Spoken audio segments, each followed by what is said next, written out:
If you dance with him again, don't expect me to be here when you get back. The words left my mouth quietly. No shouting. No dramatic storm off. I just said them like someone reading the weather report. She was barefoot on the grass, holding her heels in one hand and a wine spritzer in the other, the kind with fake raspberries floating at the top. Her makeup had started to smudge, not from crying, but from laughing too hard. At his jokes. The string lights above flickered like even they were tired of pretending. I was leaning against the fence, pretending not to watch, but watching every second. The second time she danced with him, I told myself it was innocent. The third time, I told myself I was being paranoid. But the fourth? She was holding his face. Not kissing it. Not yet. But cupping it, like they were alone. She spun back toward me when I spoke, only half hearing it, maybe not hearing it at all. Maybe she thought I was joking. But when she saw my face, she smirked, like I was being cute, like it was charming how jealous I got. Then she said it. Okay, Dad. And went back. Back to the music. Back to him. Back to whatever that connection was she insisted didn't exist. The one that was now rubbing her waist under paper lanterns like it was already his. I didn't say anything else. I didn't need to. Because 10 minutes later, when she came looking for me, I was gone. But that's not the part that hurts. What hurts is that she didn't call. She didn't text. She didn't even ask our friends where I went. She just stayed. She stayed at the party. With him. Like I was never even there to begin with. She came home at 1:12 a.m. Not late. Too late. The kind of late where silence starts speaking for you. I heard the garage open from the couch where I'd been sitting in the dark, eating peanut butter with a spoon and trying to decide if I felt more angry or pathetic. It was always a toss-up these days. Her heels clacked across the tile. She didn't even bother to be quiet. No apology. No, where were you? No recognition that I had left her with the same words people say when they're done trying. She just strolled into the kitchen like she was coming back from yoga, tossed her clutch on the counter, and said, "You're being dramatic again." That was her new favorite word. Dramatic. Not hurt. Not confused. Not can we talk. Just dramatic. Like I was rewriting reality because her actual behavior was too inconvenient to acknowledge. I asked her, calmly, who drove her home. She said Rylan did. The same Rylan I'd warned her about. The same Rylan who watched me leave and still kept his hands around her waist like he was claiming a prize. She said it like she was saying the weather.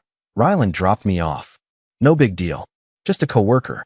Just a man she swore didn't mean anything. I asked if he came inside. She laughed. Not loudly.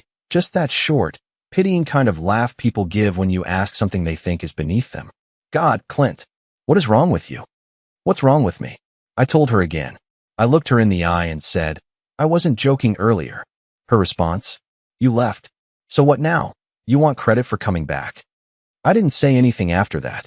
I grabbed my keys, got in the car, and drove nowhere in particular. Ended up in a Walmart parking lot eating cold fries out of the bottom of a greasy bag while some teenagers skated figure eights in front of my headlights. I thought she might call. She didn't. She was asleep by the time I got back. Lights off. Door closed. Phone face down on her nightstand with a new notification glowing. One I wasn't supposed to see. But I saw the name. And it wasn't mine. It was his. And the preview? You looked so good tonight. That's all I caught before the screen went black again. I didn't wake her. I just stood there, in the doorway, listening to her breathe like nothing was wrong, like everything wasn't quietly coming undone. And that was the first time I realized. This wasn't a misunderstanding.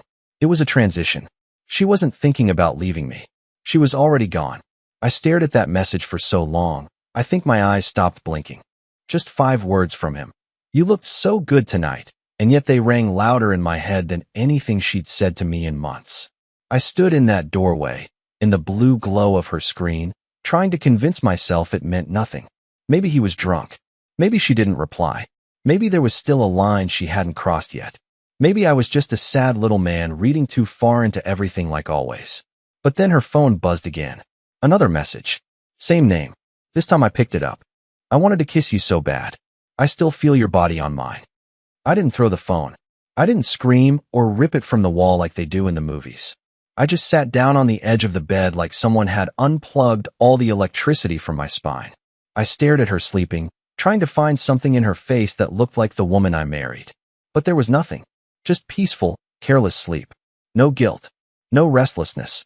She was curled up like she didn't have secrets pressing down on her chest. I thought about waking her, shaking her awake and holding the phone in her face. But I knew what she'd do. She'd grab it, scroll fast, delete faster, and call me paranoid. She'd say it was out of context, that he was drunk, that nothing happened, that she was just being nice. She's always just being nice. So instead, I got up and walked out of the room. Again.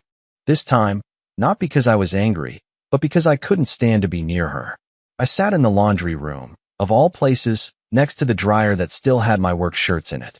I watched the moonlight through the cracked window and tried to imagine how someone chooses to destroy a life you built together just because someone else smiled at them at the right time. At some point around 4:30 a.m., I started typing. Not a message to her. Not to him. Just notes. A list of all the moments that used to feel like love, but now just felt like setup. Like the time she laughed too hard at his joke in front of me. Or how she changed her perfume after that office retreat. Or how she stopped saying, "I love you," unless I said it first. It was all there. Every warning sign. Like red flags I walked past because I was too scared to admit I saw them. I didn't sleep. When the sun came up, I made coffee I didn't drink and stared at the kitchen counter like it was going to offer answers. She came downstairs around 8, yawning, wearing one of my hoodies like a weapon. And you know what she said? "Why are you up so early? You look like hell."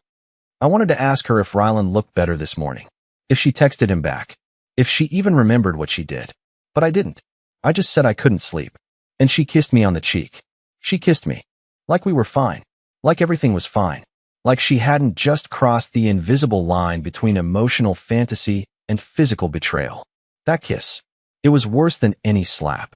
Because I knew then, she was playing a part, and I was the only one who didn't realize the script had changed. The kitchen smelled like burnt toast, and something citrusy she'd sprayed in the air to make it seem like she'd cleaned. She was humming some random pop song and scrolling through her phone while I sat across the island, pretending to read an article I couldn't focus on. She kept glancing at me like she was trying to decide if I'd noticed something, if I knew. I think she could sense it. The stillness in me, the way I wasn't asking anything, wasn't reaching for her hand, wasn't trying to pretend we were okay. That silence made her twitchy. She asked if I wanted to go to her coworker's housewarming party that weekend. Said Rylan would probably be there, just a heads up. She used that tone, fake casual, forced breezy. The way people talk when they're trying to steer your emotions without being obvious. I told her I had work to catch up on. She said I'd been working a lot lately, like it was some kind of character flaw. Then, with her mouth full of eggs, she said, "You know, I really think you need to trust me more. This jealousy thing is kind of turning into a problem." That sentence nearly snapped something in me. I wanted to shout. I wanted to slam my hand down and scream. You don't get to call it jealousy when I've seen the texts. You don't get to play victim when you're the one standing on the edge of cheating and asking me to pretend it's a dance routine. But I didn't, because I knew how that game played out. She'd turn it on me. She'd cry. She'd accuse me of being unstable, controlling, insecure. And then, worst of all, she'd win. So instead, I just nodded and said, "You're right. Maybe I'm overthinking it." That was the moment I gave her permission to keep doing it. I saw it in her eyes, that tiny flicker of relief. Like she realized the door was still open, and I wasn't going to slam it shut. Not yet. She kissed me again before heading out for the day, this time slower, like she was thanking me for being blind. The second the door closed behind her, I walked upstairs and opened her laptop. The same laptop she used for everything. Work, socials, private messages. The same one I'd fixed for her when it crashed last fall, giving me the password I never forgot. It was all there. Her Slack messages. Her archived Instagram DMs. Her email drafts she never sent, but never deleted either.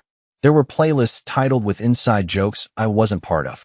There were photos of her from the last company retreat. Photos I'd never seen before, taken at angles that only someone intimate would choose. In one, she's in a swimsuit holding a beer. In another, she's asleep on a couch, face turned toward the camera, blanket just barely covering her legs. And then there was the folder. For me, was the name. Inside were saved screenshots of their conversations. Not screenshots she took, screenshots he had sent her from his side of the chat.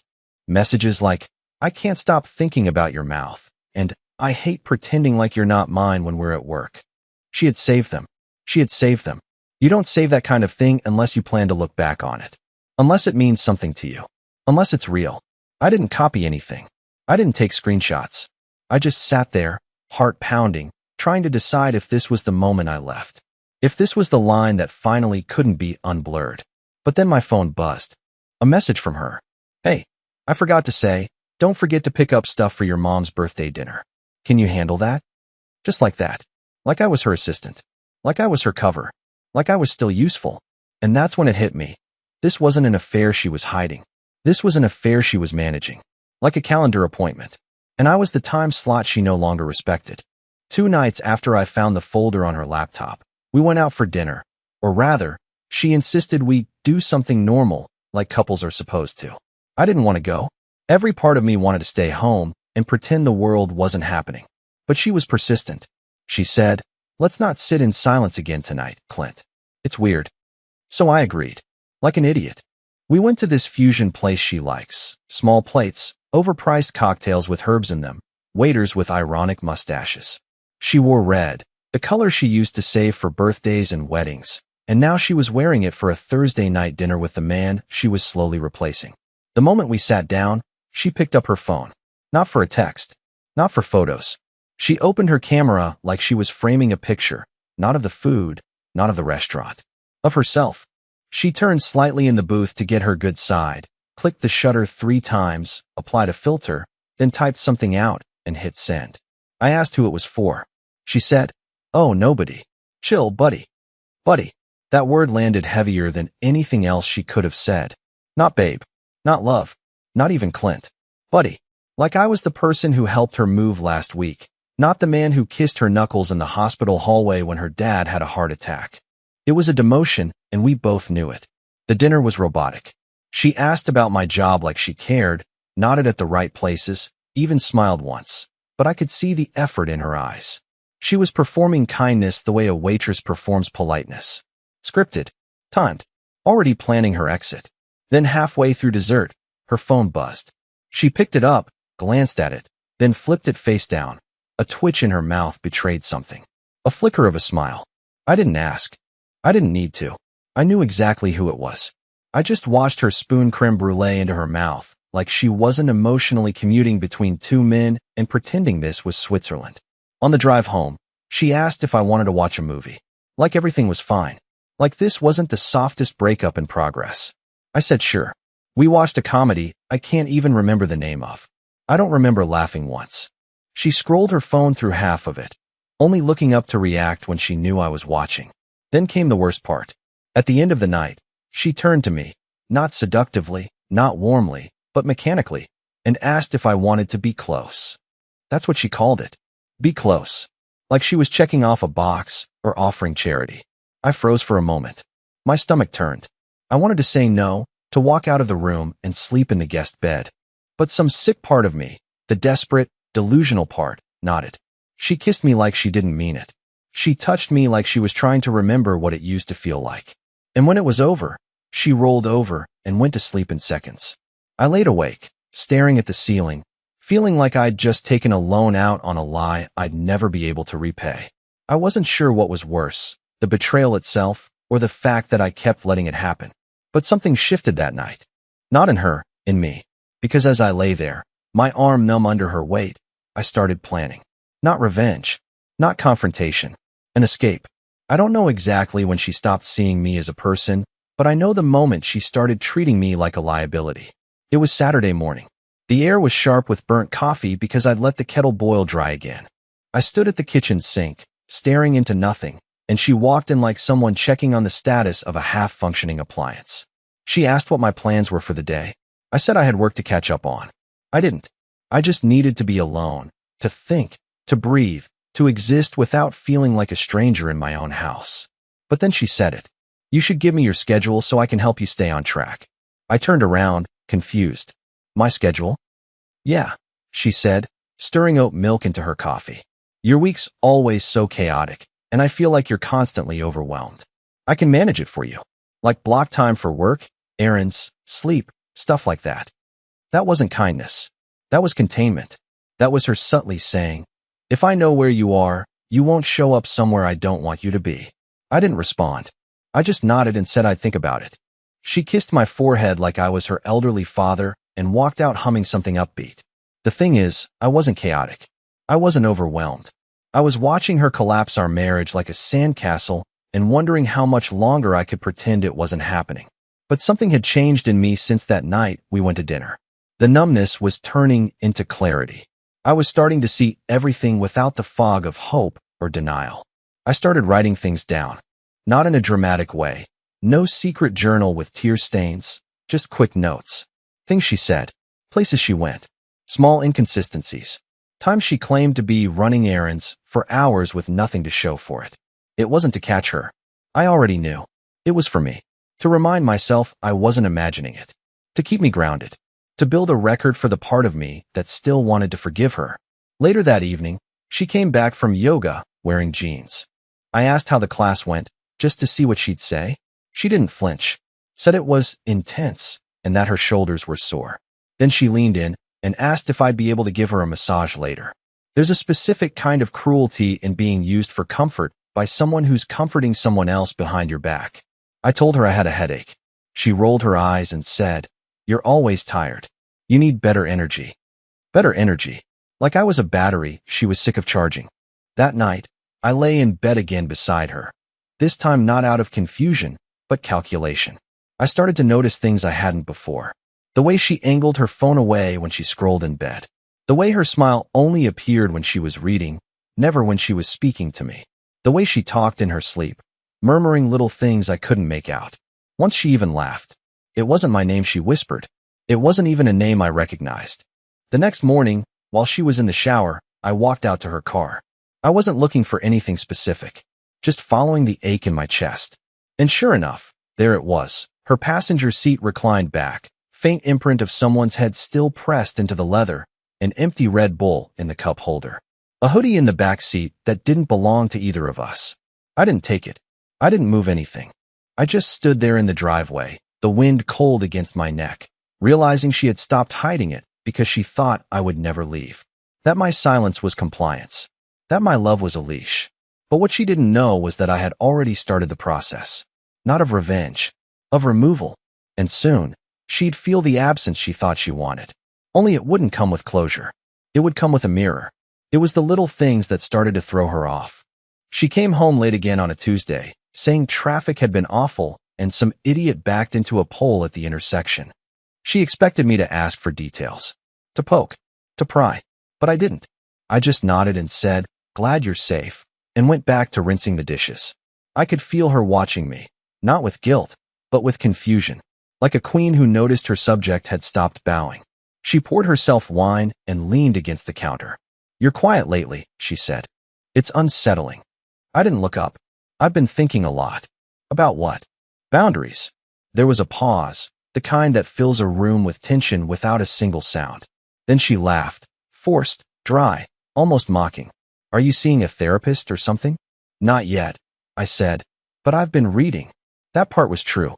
I'd started reading about emotional detachment, trauma bonding, cognitive dissonance. All those terms that used to sound like clickbait, but now felt like autopsy reports of my marriage. The more I read, the more I saw her tactics for what they were. Not spontaneous emotional slips, but patterns. Designed, rehearsed, efficient. Later that night, I unplugged our Alexa device from the kitchen. I didn't tell her. I just did it. The next morning, she plugged it back in without a word. When she asked if I was free to go with her to a charity gala next weekend, the same one Rylan was definitely attending, I told her I had a conflict. She didn't ask what it was. She was starting to feel it, the unraveling.